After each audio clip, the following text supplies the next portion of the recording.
a school is going to put windows in bathrooms. I mean, real windows that you can just look into and see what's happening. You would say, no way. Put it up full mass to the gender neutral bathrooms. That's what's going to happen. So according to the outlet, Jezebel, a school district in Pennsylvania, they're going to pay close to $10,000 to install windows in gender inclusive bathrooms in one middle school, Emory H. Markle Middle School, which will let people look inside the bathrooms from the hallways. The district board announced this week. Pennsylvania's Southwestern School District Board President, his name is Matt Gelazela, said in the statement that the windows will be added to some Markle Middle School bathrooms, quote, to monitor for a multitude of prohibited activities, such as any possible vaping, drug use, bullying, or absenteeism, okay? But these windows will only be added to the gender-neutral bathrooms, prompting parents and LGBTQ advocates to label it discriminatory. Others see it as a privacy infringement meant to discourage students from using gender-inclusive restrooms altogether and target LGBTQ students in particular. The board clarified that it would, quote, create openings that maintain privacy in the toilet area and only increase oversight of the wash area, end quote.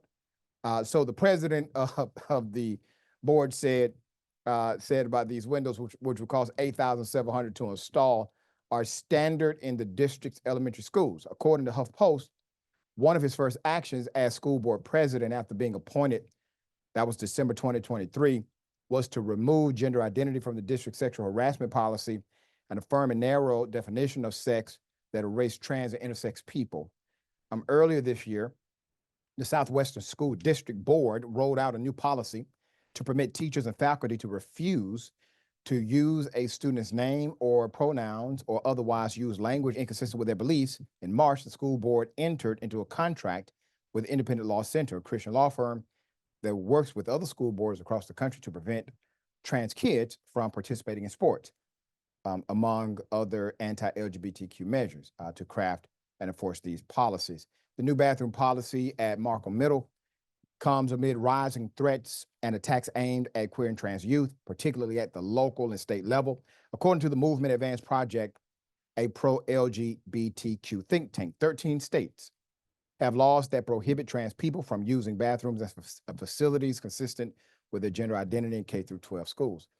In the last couple of years, anti-LGBTQ book bans, laws to prohibit queer identity from being taught or referenced in schools, invasive laws banning trans kids from school sports, and other policies to marginalize and endanger queer youth have spread like a rash across the country. What happens is that these elements contribute to not only bullying, but suicide among young people. It does. Those are the facts. You can read the data sets. We've reported on some of those stories right here. They're very sad because they refuse to do the one thing that actually does make a difference. It's called love. It's called love. It's called support. It's called being there for the person. See, it's not that difficult.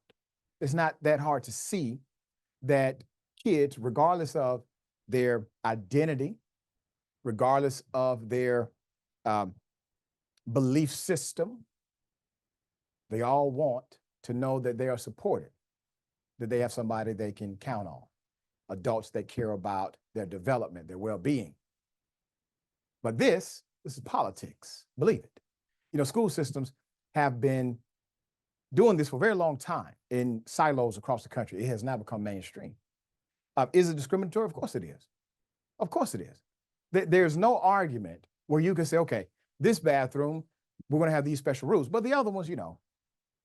What ends up happening is that while they think they're doing something that's smart, they're going to end up getting a damn court case that mandates that they have to now put windows in everybody's bathroom. That's what will end up happening because this is discriminatory and the school accepts federal funding. That's the reason why this can be a federal lawsuit at any time. All right, Michael, thoughts here? Yeah, I mean, this you just said it. This is a clear violation of the Equal Protection Clause under the 14th Amendment of the Constitution. It will not survive that. The ACLU is going to become active in this. It's also such blatant discrimination because of the Yeah. fact that they single out one type of restroom, but say this isn't necessary in the others. I mean, if there's ever trouble, right? I mean, there's a song called "Smoking in the Boys' Room," right? I mean, if Hmm. there's ever trouble, you go to the men's room, you go to the people that are doing, shooting dice or whatever, whatever it is that's bad that's happening behind closed doors. It's usually happening in the boys' room. And so that, of course, we know that's not why they're doing it. And they're singling out a group of people to make sure nobody goes into those bathrooms and to show that the school system doesn't support these types of children, which again talks to it's not just, wanting love from their family and their parents, it's from their community as well. Right. And the reality is the students who happen to identify with the LGBTQ community are their students too. That's the part. They are already there. They are waiting for you to love them, just like everybody else in that school, not to discriminate against them because of the politics you're currently playing in your adult lives.